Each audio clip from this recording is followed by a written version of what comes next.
오늘 함께 나눌 하나님의 말씀은 신약성경 마태복음 1장 1절부터 17절까지 말씀입니다. 마태복음 1장 1절부터 17절입니다. 한 절씩 교독하시고 마지막 절을 함께 합독하도록 하시겠습니다. 아브라함과 다윗의 자손 예수 그리스도의 계보라.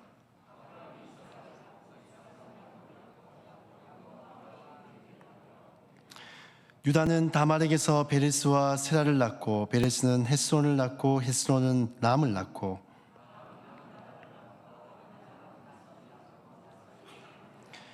살몬은 나합에게서 보아스를 낳고 보아스는 누색에서 오벳을 낳고 오벳은 이새를 낳고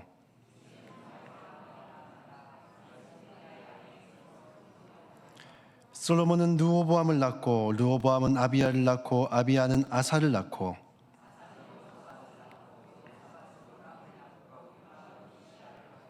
우시아는 요담을 낳고 요담은 아하스를 낳고 아하스는 히스기야를 낳고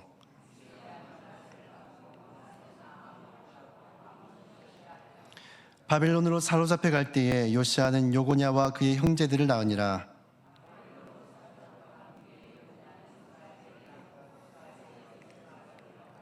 수르바벨은 아비웃을 낳고 아비웃은 엘리야김을 낳고 엘리야김은 아소리를 낳고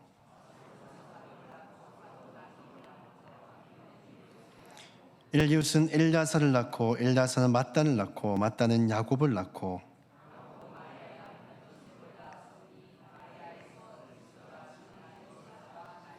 함께 그런즉 모두 대수가 아브라함부터 다윗까지 14대요 다윗부터 바벨론으로 사로잡혀 갈 때까지 14대요 바벨론으로 사로잡혀 간 후부터 그리스도까지 14대더라. 아멘. 네, 우리 오늘은 성탄절 이브입니다. 그런데 날씨가 이렇게 너무 따뜻해서 그런가요? 아니면 이 성탄절의 분위기가 갈수록 조금 약해지고 또 축소되고 있어서 그런지 이 성탄을 하루 앞두고 있는데 불구하고 뭔가 이 성탄의 분위기가 좀 많이 없는 것 같습니다. 우리 옆 사람을 향해서 아주 밝은 미소로 이렇게 한번 인사합시다. 메리 크리스마스. 네. 또 뒤에 앉으신 분을 향해서도 메리 크리스마스. 네. 여러분에게 미션을 하나 드리겠습니다. 미션은 무엇인가 하면 여러분 카톡을 보시면 프로필 있잖아요. 프로필 메시지를 남기시는데 거기에 꼭 메리 크리스마스로 바꾸시고 그리고 내일 성탄절이 되면은 여러분들이 가족이나 또 친구들이나 이웃분들을 향해서 먼저 전화를 거셔서 메리 크리스마스 하고 이렇게 인사를 하면서 안부를 물으면 너무나도 좋을 것 같습니다. 예전에는 이렇게 믿지 않는 사람들이 할지라도 항상 성탄절이 되면 메리 크리스마스 하고 인사하고 안부를 묻고 이렇게 했거든요. 그런데 요즘에는 이런 인사 말들이 많이 없어진 것 같습니다. 최근에 롯데백화점에서 저희 아내가 이제 엘리베이터를 타고 올라가는데 불자분을 만났습니다. 불자분을 엘리베이터에서 만났는데 그분이 이제 롯데백화점 밖에서 보면 그 시청 광장에 그게 보이잖아요. 트리가 보이잖아요. 그걸 보시면서 안타까워 하시는 거예요. 왜 이제 갈수록 트리가 작아지냐. 이 불자분이 그걸 너무 안타까워 하시는 거예요. 왜냐하면 이 부처님 오신 날 이런 날은 자기가 보기에도 너무나도 크고 화려하게 하는데 지금 보면 갈수록 이렇게 계속 좀 작아지고 있거든요. 그래서 너무나도 아이고 성탄절을 왜 저렇게 좀 틀을 약하게 하노 하고 이렇게 안타까워 하시더라고요. 우리가 이러한 시대를 살아가고 있는데 우리마저도 이런 분위기에 좀 이제 동화돼서 좀 성탄의 인사라든지 성탄의 분위기라든지 이런 것들을 좀 안 하게 되면 갈수록 더 힘들어지는 것 같습니다. 그러니까 우리 안에서라도 인사를 내일 만난 사람마다 열심히 하시고 또 우리 이웃과 또 지인분들에게도 이렇게 열심히 인사를 하시길 바랍니다. 오늘 말씀은 예수님의 족보 속에 숨겨진 하나님의 은혜란 제목으로 말씀을 나눌 건데 여기에 부제가 하나 있습니다. 부제가 있는데 하나님 나라의 관점에서 보기. 예수님의 족보 속에 숨겨진 하나님의 은혜, 하나님 나라의 관점에서 보기입니다. 오늘날 젊은 사람들은 족보에 대해서는 크게 관심이 없습니다. 크게 중요하게 여기지도 않죠. 하지만 그럼에도 불구하고 족보가 또 중요한 것은 족보는 나의 어떤 근본과 뿌리가 어디에 있는지를 보여주기 때문에 이 족보는 참 중요합니다. 예전에는 어디 가면은 항상 어르신들이 물어보셨어요. 니 어디 채시고? 그러면은 네 어디 채십니다 하면은 어디 파고 어디 팝니다 몇 대 손이고 물어보시는 거예요. 사실 말해도 그분들 모르세요. 자기 족보만 알지 사실 남의 족보에 뭐 무슨 파가 있는지 뭐 몇 대 손인지 무슨 관심이 있겠습니까? 그런데 이걸 물어본 이유가 무엇입니까? 이놈이 근본이 있는 놈이냐 아니냐를 그걸로 이렇게 좀 평가를 하지 않습니까? 옛날에 이런 시대가 있었다라는 것이죠. 그만큼 이 족보라는 것은 나의 어떤 뿌리가 어디인지, 근본이 어디 있는지, 또 정체성이 어디인지 이런 것들을 좀 알려준 중요한 수단이 된다는 것입니다. 오늘 본문 1절을 보시면 이 예수님의 족보에 대해서 이렇게 말씀을 합니다. 함께 읽어볼까요? 아브라함과 다윗의 자손 예수 그리스도의 계보라. 예수님의 족보의 시작을 알리면서 아브라함과 다윗 이 두 사람의 이름을 언급합니다. 일반적으로는 우리가 족보를 말하면 이렇게 두 사람을 말하지 않죠. 이렇게 시조가 있으면은 그 시조로부터 뚝뚝 내려오지 처음부터 이렇게 아브라함, 다윗 두 사람을 딱 말을 하면서 이 계보가 내려오진 않습니다. 왜 예수님의 족보의 시작을 한 사람이 아니라 이 두 사람을 언급하고 있는 걸까요? 왜냐하면 이 두 사람이 이 상징하는 바가 있기 때문입니다. 두 사람이 대표성을 띠고 있기 때문입니다. 아브라함의 별명은 무엇입니까? 우리가 잘 알고 있듯이 믿음의 조상이죠. 그들이 하나님의 백성, 언약 백성이란 정체성은 어디서 나오냐면 이 아브라함의 후손이다라는 것이 나옵니다. 하나님이 아브라함을 통해서 약속하신 것이 무엇입니까? 아브라함의 후손을 언약의 백성, 즉 하나님의 백성으로 삼으시겠다는 것과 또 약속하신 땅에 그의 후손들 통해서 이 하나님 나라를 세워 가실 것을 말씀하십니다. 즉 아브라함을 통해서는 하나님 나라와 또 그 땅 가운데 백성이 세워질 것을 약속하고 계시다는 거죠. 즉 아브라함 하면 믿음의 정통성, 언약의 정통성을 대표하는 인물입니다. 그리고 다윗 하면 제일 먼저 떠오르는 것이 무엇입니까? 바로 왕입니다. 물론 다윗 이전에 초대 왕이었던 사울도 있었고 다윗 후로도 무수한 왕들이 있었습니다. 그럼에도 불구하고 왜 예수님의 족보의 시작을 굳이 이 다윗으로부터 언급하고 있을까요? 왜냐하면 다윗은 왕으로서 굉장히 모범이 되는 왕이었습니다. 그는 하나님 나라와 백성들을 이상적으로 통치했던 왕이었죠.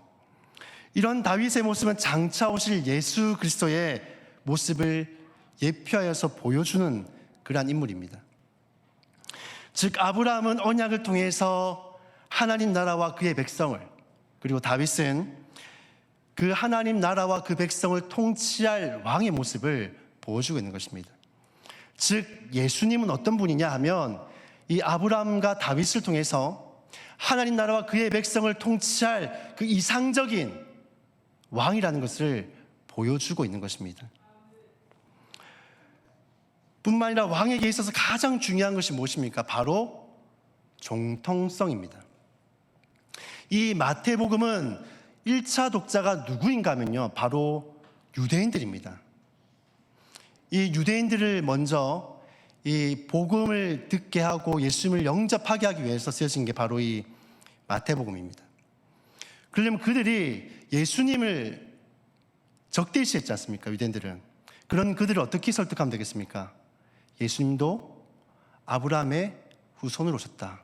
언약에 예언되어진 인물이다. 뿐만 아니라 너희가 다윗 왕을 좋아하지 않냐? 다윗 왕의 그 정통성을 잇는 그러한 왕이다 라는 것들을 이 유대인들에게 먼저 설득하고 소개하고 있는 것이죠. 왕에게서 이 정통성이 왜 중요한가 하면 우리가 고대사를 배경으로 다룬 어떤 전쟁 영화들이라는 거 보면 이 적군들이 가장 먼저 찾고 죽이려고 하는 사람들이 누군지 아십니까? 바로 왕가 그리고 그의 직계 후손들을 아이며 어른이며 할 것 없이 무조건 다 죽여버립니다. 왜 그렇습니까? 만약에 왕이라든지 그의 후손들이 살아서 도망이라도 가면은 이 나중에 어떤 문제가 생기냐면 그 정통성이 있던 그 왕을 중심으로 다시금 백성들이 모이고 또 나라가 세워지기 때문이죠. 그래서 무조건 이 정통성이 있는 이런 계보들을 없애려고 합니다. 이 대표적으로 헤롯 대왕을 보십시오. 이 헤롯 대왕은 유대 종족이 아니라 저기 에돔 족속이었습니다. 왕의 정통성이 없다 보니까 늘 백성들로부터 지지를 얻지 못하고 늘 이 불안함에 떨어 있죠. 그래서 예수님이 이 땅에 오셨을 때 자신의 어떤 정치적인 이 생명이 이 예수님 때문에 위협받을까봐 그렇게 예수님을 찾아서 죽이고자 했던 것입니다. 예수님은 아브라함을 통해서 언약의 민족의 정통성을 그리고 다윗의 계보를 잇고 있는 왕으로서의 정통성을 가지신 분이다 라는 것을 이 1절을 통해서 우리에게 알려주고 있습니다. 앞의 내용을 종합하여 말씀드리자면 예수님은 하나님 나라와 그의 백성을 통치하시고 다스리시기 위해 이 땅에 오신 정통성 있는 그런 왕이시다는 겁니다. 자, 이제 예수님이 누구신지에 대해서 1절을 통해서 우리가 이렇게 소개되었다면 그 다음부터는 예수님께서 그 통치하시는 그 나라, 그 왕이 통치하시는 그 하나님 나라는 어떤 곳인가라는 것을 이제 이 족보를 통해서 우리에게 말씀해 주고 있습니다. 이 첫 번째로는 예수님께서 통치하신 그 나라는 어떤 나라인가 하면 자격 없는 자들이 은혜로 들어가는 나라라는 것입니다. 족보를 쭉 보다 보면 이 자격이 없는 사람들의 명단이 등장을 합니다. 대표적으로 이 당시에는 장자 중심으로 계보를 잇게 되어져 있습니다. 그런데 지금 이 장자가 아닌 인물들이 있습니다. 야곱이나 다윗과 같은 사람들은 장자가 아니라 어떻습니까? 막내였잖아요. 네. 또 남성 중심인 시대에 여성들의 이름도 군데군데 등장하는 것을 보게 됩니다. 심지어 이 파렴치한 죄를 저질렀음에도 불구하고 이 족보에 언급된 사람들도 있습니다. 바로 유다와 다말이죠. 이 유다와 다말은 어떻습니까? 이 시아버지인 유다가 이 다말과 이제 그런 관계를 맺게 되어지는 것이죠. 근데 문제는 이 관계를 맺게 되어진 것도 문제인데 이 유다가 이 다말을 취했을 때 몰랐잖아요. 자기 며느리인지. 근데 무엇으로 착각해서 취했습니까? 창기인 줄 알았잖아요. 네. 그 정도로 이 유다라는 사람은 음란한 사람이었던 것이죠. 뿐만 아니라 다말도 마찬가지였습니다. 다말도 자신의 그 후손이 없다 보니까 그 후손을 얻기 위해서 속이고 시아버지와 간음을 한 거지 않습니까? 오늘날로도 도저히 용납이 되지 않는 그러한 끔찍한 죄를 저지른 것입니다. 뿐만 아니라 다윗과 밧세바 같은 경우는 어떻습니까? 다윗은 자신의 정말로 충신이었던 그 햇사람 우리아의 아내 밧세바를 이제 취하게 되고 또 이것을 들킬까봐 이 우리아를 사실 오늘말로 치면은 살인 교사를 하는 거잖아요. 살인 교사를 하고 이것을 철저하게 숨겼던 왕이 바로 다윗이었습니다. 우리가 오늘날로 치더라도 도저히 용서받을 수 없는 그러한 죄입니다. 살인교사, 사실 살인과 동등하거든요. 이런 죄를 저질렀던 사람조차도 이 족보에 언급됐다는 거죠. 그래서 어떻게 보면 예수님의 이 족보에 어울리지 않을 것 같은 사람들의 이름이지만 오히려 이것이 하나님 나라의 이 특징을 잘 보여주고 있는 것입니다. 하나님 나라는 아무리 자격이 없는 자들이 할지라도 하나님의 은혜로 말미암아 들어가는 나라라는 것을 보여주고 있는 것입니다. 우리 역시도 하나님의 영광에 이르지 못할 정도로 우리는 죄인이었습니다. 하나님의 원수였습니다. 하지만 그럼에도 불구하고 하나님이 우리를 조건 없이 선택하여 주셨고 우리를 위해 십자가에서 죽으셨고 부활하셔서 그 예수 그리스도를 믿는 사람마다 이 하나님 나라에 들어갈 수 있는 그런 은혜를, 자격을 우리에게 열어주셨습니다. 예수님의 족보는 자격 없는 우리를 이 하나님 나라와 그 백성으로 삼아주신 그네를 깨닫게 해줍니다. 사랑하는 성도 여러분, 예수님의 족보를 통해서 다시 한 번 더 우리가 어떤 사람이었는지 한번 기억해 보시길 바랍니다. 우리는 은혜 받을 자격조차도 없는 사람들이었습니다. 하지만 그럼에도 불구하고 그 예수님께서 우리를 위해 이 땅에 오신 날이 바로 성탄절입니다. 자격 없는 우리에게 그 구원의 길을 열어주시기 위해 오신 날이 바로 성탄절입니다. 우린 성탄절을 맞이하면서 물론 우리가 기쁨으로 성탄절을 또 맞이해야 되지만은 우리가 과거 어떤 사람이었는지 이것을 잊어서는 결코 안 됩니다.